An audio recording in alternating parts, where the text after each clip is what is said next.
Good morning, heart-led seeker, heart-led leader, yoga teacher. Today I'm going to talk about Soma. What is this word Soma? Maybe you've been seeing it around. What does the word somatic mean? Maybe you're starting to hear that more and more. I definitely agree with one of my friends who made a post the other day about somatic is going to be the new buzzword. It's going to be the new thing that every, practice and modality starts to use because it's coming more and more into our consciousness. So today I'm going to talk about the word soma and what it means, what it is, and it's the root of the word somatic. It's the root of somatics. So I am a Hanna somatic educator, or a somatic educator in the tradition of a man named Thomas Hanna. And he started using this word somatic in the 1970s, maybe even earlier than that, as he was doing a lot of research and study about not only the philosophy of being human, but also the neurophysiology of being human. And he was very attracted to this word soma and somatic, and was one of the, I guess you could say, thought leaders in that somatic movement of somatic psychology and things like this in the 1960s. So getting down to the word soma, right, and this word that was so inspiring to someone like Thomas Hanna, it is a Greek word, and simply it means body. But more than that, a body, as we kind of use the word body, can be kind of detached from something that's actually living in it. There can be a body and a mind and a spirit, and they're somehow separated from each other. The word soma is a word for body that actually encapsulates spirit, it encapsulates mind, and it also encapsulates the material flesh of our bodies, our brains, our organs, our guts, our blood, is all part of our soma.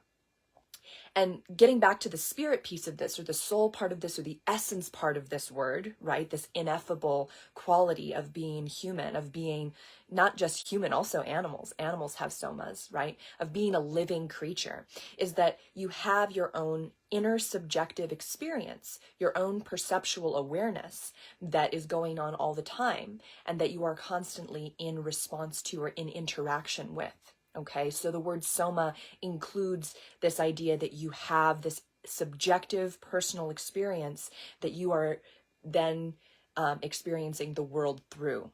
Okay, so soma is your living experience of your body and your body itself in one word. Pretty powerful. In terms of what people mean when they talk about somatics or they talk about somatic practices, they're talking about a practice that really honors and encourages the understanding and the experience of being a living, subjective creature with your own feeling and sensing and perception within the framework of your body. So a somatic practice may be one where you're really asked to sense how you feel as you do something, how you feel in your body, what kind of sensations are arising and passing as you move around, as you go through the movement practice or the dance or the psychoanalysis, right? They use somatic practices a lot in more modern forms of psychology because there's more and more research that says our experiences, our life experiences, our traumas are held in our bodies. They're experienced through our bodies. So getting back to this idea of soma and somatic and somatic practices versus non-somatic practices, okay, to differentiate a little bit. A somatic practice is one that really honors that subjective sensing, feeling experience from the inside and allows you to really tap into that as part of your wisdom in whatever it is that you're doing, in whatever kind of practice it is that you're engaging in. A non-somatic kind of practice might be one where you're being instructed to override or ignore the sensations that are showing up in your body. So say, for example, this idea of no pain, no gain, right? Or just push yourself to the limit, just keep going despite what you're feeling in your body, ignore the pain, keep going. This is not particularly somatic as an approach to exercise or as an approach to life. It is a practice where you are using your mind to overcome or overpower the experience that you're having in your body because maybe you don't want to have that experience. You don't want to feel tired. You don't want to feel weak. And so you're pushing yourself past your limit And in a way, this is an achievement. This is something that people can be really proud of. And I'm speaking for myself here. I used to live in a very, I guess you could say, not a very somatic way, meaning that I forced myself to do things. I pushed myself, and I was really proud of myself for being able to do that, for having discipline and being able to force myself to do things.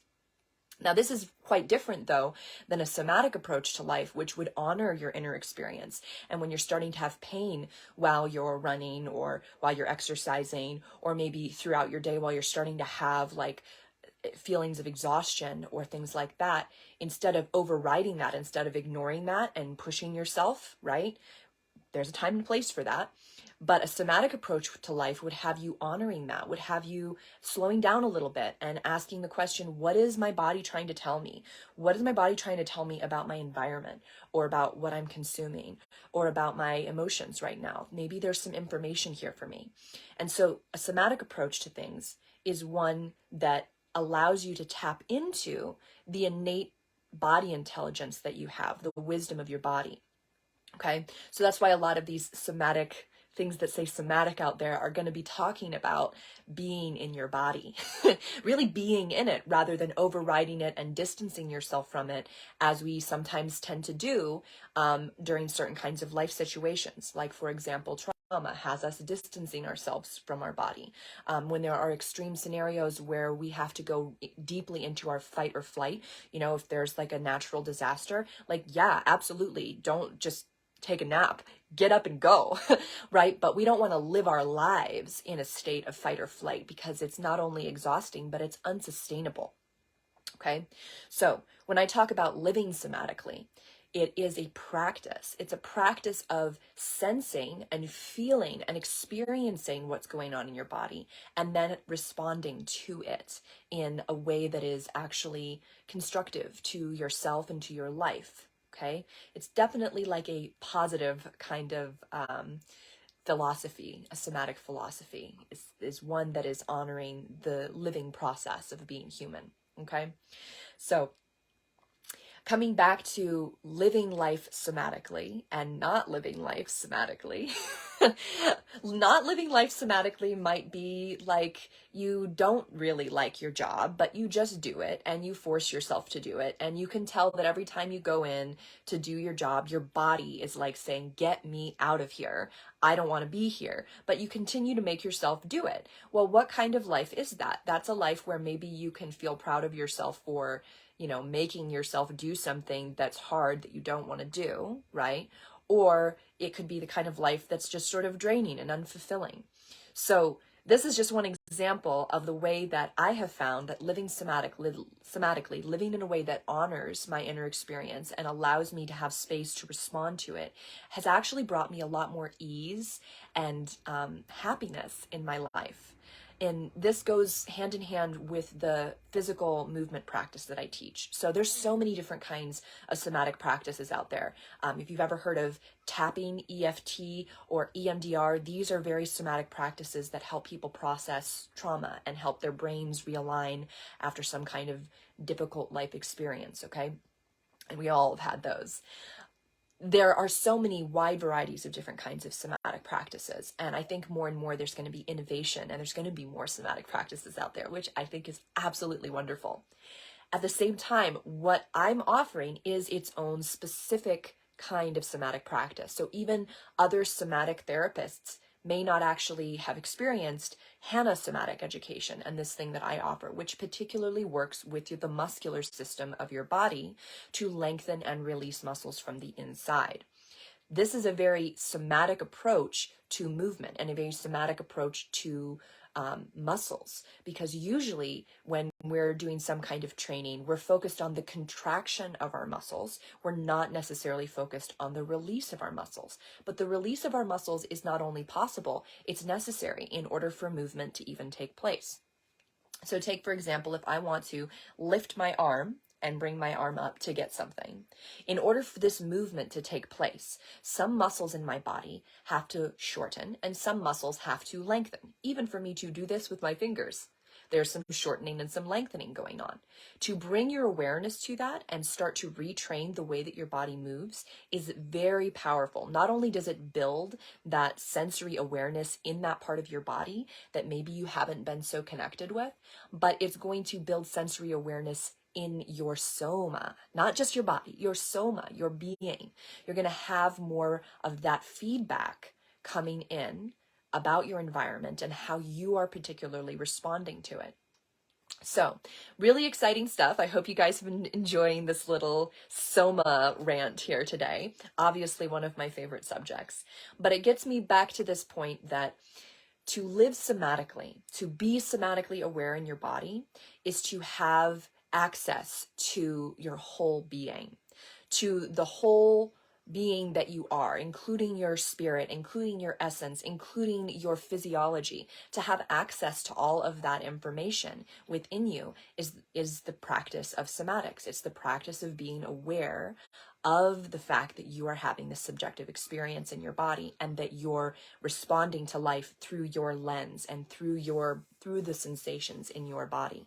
Honoring that and learning to work with that rather than a non-somatic way might be trying to overpower your body and trying to force your body to be different than it is, trying to overcome the fact of being in a body. So the bigger picture here is that when we start to live somatically, when we start to be living in concert with our bodies, we start to recognize that everyone else is also having a somatic experience. In fact, I would argue that our nature is somatic, and it's actually merely somatic practices are bringing our awareness to something that already is. It's making conscious what was unconscious, right? So when you see someone reacting and they're having like, they get really mad at you, say it's your partner, he gets really mad at you because, you know, you said something and it upset that person. And you're like, I don't know why you're upset. Like, I didn't mean it that way. That wasn't my intention.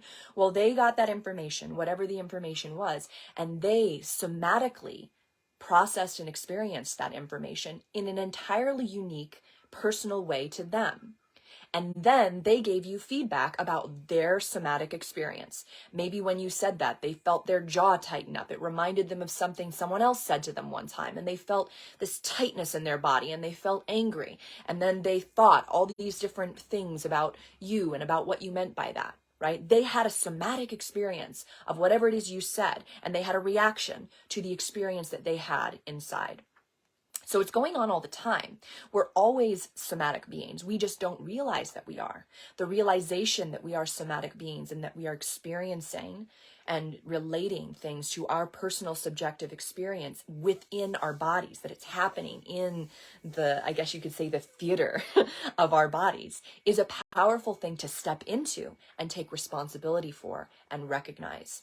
So if you've enjoyed this talk today and you've learned a little bit more about what it is that somatic means and the benefits to practicing life in a somatic way, to start taking that responsibility for our subjective experience and the impact of that subjective experience on our bodies, to be able to start sensing and feeling into our bodies in a new way that is more conscious and aware, is really exciting. It's really exciting. And I'm super happy that somatic is becoming a buzzword. Not only is it good for my business, but it's good for humanity. It's good for humanity in the sense that you have more people who are going to start being present in themselves, their whole being, rather than compartmentalizing and trying to force themselves to somehow be separated, to somehow be different than they are, than their nature.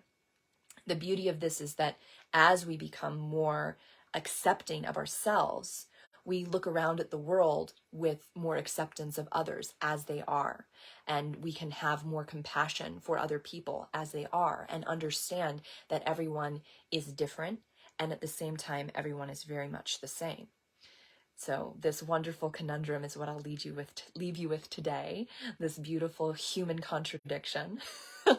And from one soma to another, thank you for sharing this time with me today to hear a little bit about soma, the living dynamic experience of your body, and somatic practices, how to relate to your inner experience in an empowering way, in a way that connects you deeply with the intelligence of your body, the intelligence of your soma, your soul.